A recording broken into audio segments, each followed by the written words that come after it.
Hello students, myself Pushpendra Kumar from Sri Digambar Institute of Technology, Dausa in Civil Department. In last lecture, we discussed about the topic removal of gaseous pollutants by adsorption, absorption, reaction and other methods. Today, we will discuss on the topic particulate emission control settling chamber. Students, let's start particle emission control by mechanical separation. Mechanical separation के द्वारा particulate जो है इनका जो particulate emission है इनको control कैसे किया जाता है। तो स्टूडेंट्स यहाँ पे हम देखते हैं the basic mechanism of removing particulate matter from gas steam is classified as. जो बेसिक मैकेनिज्म है पर्टिकुलेट मैटर को गैस स्टीम से हटाने की, ठीक है ना, उनको कैसे कैसे क्लासीफाई किया। तो यहाँ पे हम देखते हैं एक एक को। Gravitational settling, centrifugal impaction, inertial impaction, direct interception, diffusion and electrostatic precipitators. Students, let's start. Equipment presently available which make use of one or more of the above mechanism fall into the following 5 broad categories. जो equipment है जिनको हम use में लेते हैं, ठीक है ना, तो उनके हिसाब से इनको ये जो कैटेगरी इनमें इनको डिवाइड किया है। ये 4 है ये, ठीक है ना। ये gravitational settling chamber, cyclone separators, fabric filters and electrostatic precipitators. यहाँ पे हम बात करते हैं ग्रेविटेशनल सेटलिंग चैम्बर की। तो देखो स्टूडेंट्स, इसमें क्या होता है, जो पार्टिकल हैं वो सेटल डाउन होते हैं किसके थ्रू? ग्रेविटेशनल एक्शन के थ्रू। तो gravitational settling chamber are generally used to remove large abrasive particles usually greater than 50 micrometer from gas stream. It provides enlarged areas to minimize horizontal velocities and allow time for the vertical velocity to carry the particle to the floor. The usual velocity through settling chambers is between 0.5 to 2.5 meter per second. तो यहाँ पे देख लेते हैं gravitational settling chamber का diagram यहाँ पे दिख रहा है। तो ये चैम्बर है, यहाँ से गैस इन होती है, यहाँ से गैस आउट होती है। अब ये जो हॉपर लगे हुए हैं इनमें क्या होते हैं, जो हैवी पार्टिकल हैं, भारी कण होते हैं, वो इन हॉपरों में बैठ जाते हैं, ये डस्ट हॉपर में, ठीक है। और यहाँ से हमको जो क्लीन गैस है वो हमको यहाँ से प्राप्त हो जाती है। इसके एडवांटेज क्या है? तो इसके एडवांटेज हैं low pressure loss, simplicity of design and maintenance. मतलब प्रेशर का कोई लॉस नहीं होता, डिज़ाइन में भी सिंपल होता है और मेंटेनेंस में भी सिंपल होता है। डिसएडवांटेज की स्टूडेंट्स इसमें हम यहाँ पे बात करें तो requires larger space and efficiency is low. मतलब स्पेस की ज़्यादा ज़रूरत पड़ती है और इसकी एफिशिएंसी होती है, मतलब दक्षता जो होती है वो कम होती है। Only larger size particle are separated out. मतलब जो बड़ी साइज़ के पार्टिकल हैं वही क्या होते हैं, अलग इससे किए जा सकते हैं। नेक्स्ट, साइक्लोन सेपरेटर की यदि हम बात करें तो a cyclone separator consist of a cylindrical shell, conical base dust hopper and an inlet where the dust laden gas enters tangentially under the influence of the centrifugal force generated by the spinning gas. The solid particles are thrown to the wall of the cyclone and the gas spirals upward and at the inside of the cone. Cyclone जो separator होता है ये क्या होता है, इसमें मतलब consist क्या क्या होता है, सिलिंड्रिकल सेल होता है, कॉनिकल बेस होता है, डस्ट हॉपर होता है और इसी के साथ एक इनलेट होता है जहाँ से डस्ट लीडन गैस जो होती है वो एंटर करती है। कैसे? Tangentially under the influence of centrifugal forces. तो जो भी सेंट्रीफ्यूगल फोर्स है जनरेट होता है स्पिनिंग गैसेज से, तो the solid particles are thrown to the wall of the cyclone.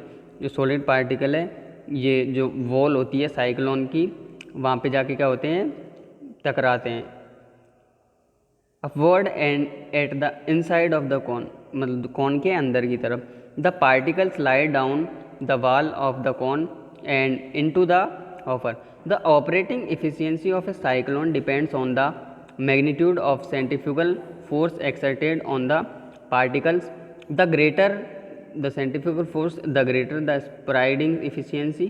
The magnitude of the centrifugal force generated depends on particle mass, gas velocity within the cyclone and cyclone diameter. ये students cyclone separator की कहानी ख़त्म हुई। अब इसके advantage और disadvantage हम देख लेते हैं। तो देखो एडवांटेज की बात करें तो relatively inexpensive, simple to design and maintain, same है, उसमें भी यही था जो हमने पिछला पढ़ा था, ग्रेविटेशनल।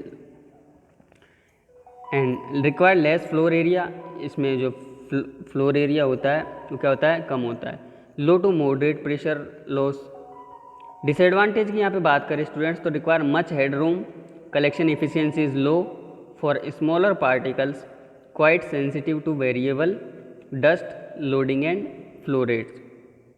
अब फैब्रिक फिल्टर्स की यहाँ पे हम बात करें स्टूडेंट्स तो in a fabric filter system the particulate laden gas steam passes through the a woven or felted fabric that filters out the particulate matter and allows the gas to pass through. Small particles are initially retained on the fabric by direct interception, inertial impaction, diffusion, electrostatic attraction and gravitational settling. After a dust mat has formed on the fabric, more efficient collection of submicron particle in accomplished by sieving. मतलब क्या होता है, जो filter लगे होते हैं उनसे जो गैस होती है उसको पास किया जाता है। गैस को पास करते हैं तो जो मिट्टी के कण उसमें चिपक जाते हैं तो जो एयर हमको मिलती है वो कैसी होती है, क्लीन होती है। ठीक है स्टूडेंट्स, ये फिल्टर की बात होगी। अब हम पढ़ते हैं जो हमारा ये इसके कैरेक्टरिस्टिक्स पढ़ लेते हैं एक बार फैब्रिक फिल्टर के। Fabric filter may be classified according to filtering media, woven fabric और फेल्ट क्लॉथ। मतलब ये जो फिल्टरिंग मीडिया है उसके हिसाब से इसको यहाँ पे क्लासीफाई किया है, एक तो वुवन फैब्रिक और एक फेल्ट क्लॉथ।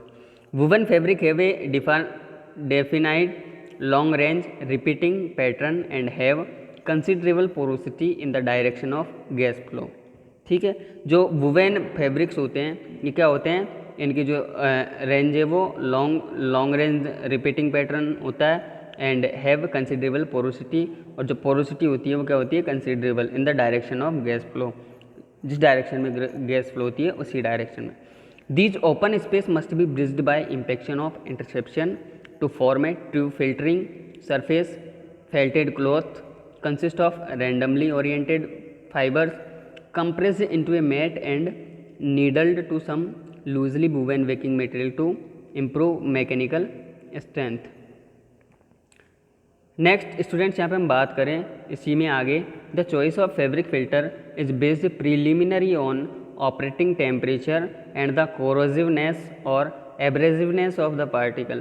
तो ये जो फैब्रिक फिल्टर की जो चॉइस होती है, मतलब कौन सा यूज ले कौन सा नहीं ले, तो किस पे डिपेंड करता है, ये डिपेंड करता है स्टूडेंट्स ऑपरेटिंग टेम्परेचर पे और कोरोजिवनेस और एब्रेजिवनेस, पार्टिकल की कोरोजिवनेस और पार्टिकल की एब्रेजिवनेस और पार्टिकल के ऑपरेटिंग टेम्परेचर पे ये जो है बेस्ड होता है।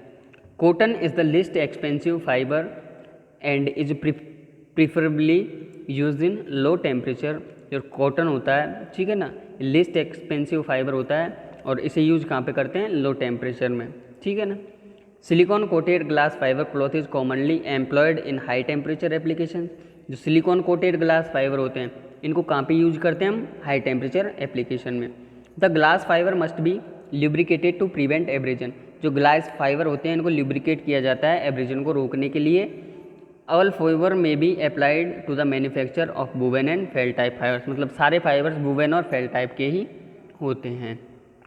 फैब्रिक फिल्टर सिस्टम की बात करें तो fabric filter system typically consist of A tubular bag और एन एनवलप सस्पेंडेड और mounted in such manner that the collected particles fall into hopper when dislodged from fabric. The structure in which the bags are hanged is known as a bag house.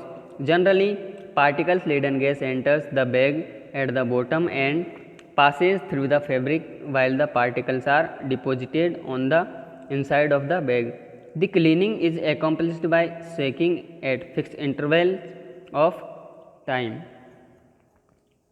ये typical bag house यहाँ पे आपको दिख रहा है, ठीक है ना। यहाँ से डस्ट गैस इन होती है, ये ऊपर लग रहा है, यहाँ पे डस्ट आउटलेट होती है, ये लार्जर पार्टिकल सेपरेट हो जाते हैं, सेंट्रीफ्यूगल एक्शन।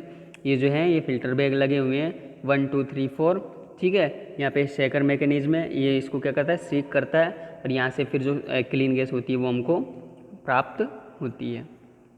एडवांटेज क्या है इसके, fabric filter can give high efficiency, इसकी एफिशिएंसी जो होती है वो हाई होती है, and can even remove very small particle in dry state, और ड्राई स्टेट में बहुत छोटे पार्टिकल को इससे क्या कर देते हैं हम, रिमूव कर देते हैं, ठीक है। डिसएडवांटेज की हम बात करें तो डिसएडवांटेज में high temperature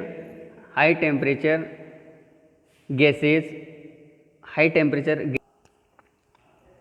temperature gases need to be cooled, मतलब जो हाई टेम्परेचर गैस होती है उनको किसकी ज़रूरत होती है, मतलब कूल की, मतलब ठंडा करने की। The flue gases must be dry to avoid condensation and clogging, जो फ्लू गैस होती है उन मतलब जो फ्लू गैस है वो किस स्थिति में होनी चाहिए, ड्राई। क्यों, क्योंकि यदि ड्राई है तो वो किसको अवॉइड करेगी, कंडेंसेशन एंड क्लॉगिंग को। The fabric is liable to chemical attack, और जो फैब्रिक होता है ये किसके मतलब जो केमिकल अटैक होता है इनका इन पे कोई नुकसान नहीं होता। लास्ट बात करते हैं स्टूडेंट्स इलेक्ट्रोस्टैटिक प्रेसिपिटेटर की। तो the electrostatic precipitator is one of the most widely used device for controlling particulate emission at industrial installation ranging from power plants, cement and paper mills to oil refineries। जो electrostatic precipitator है इनको कहाँ पे use करते हैं students, पहले तो काम क्या आते हैं अपन ने पहले पढ़ लिया, कंट्रोलिंग पर्टिकुलेट एमिशंस को। अब यूज कहाँ पे करते हैं, at industrial installation ranging from power plant, जो पावर प्लांट होते हैं वहाँ पे, सीमेंट एंड पेपर मिल्स में, और ऑयल रिफाइनरीज में। Electrostatic precipitator is a physical process by which particles suspended in gas stream are charged electrically and under the influence of the electrical field separated from the gas stream. The precipitator system consists of a positively charged collecting surface and a high voltage discharge electrode wire suspended from an insulator at the top and held in position by weight the bottom. At a every high DC voltage of the order of 50 kV kilowatt, a corona discharge occurs close to the negative electrode, setting up an electric field between the emitted and the grounded surface. The particle laden gas enter near the bottom and flow upward. The gas close to the negative electrode is thus ionized upon passing through the corona.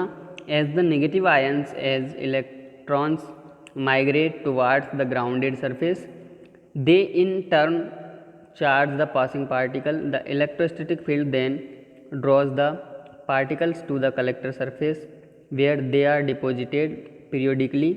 The collected particles must be removed from the collecting surface। तो ये सारा किस पे based है students, electricity पे, ठीक है। Advantage क्या है इसके, maintenance is nominal, useless, corrosive and adhesive material are present in flue gas.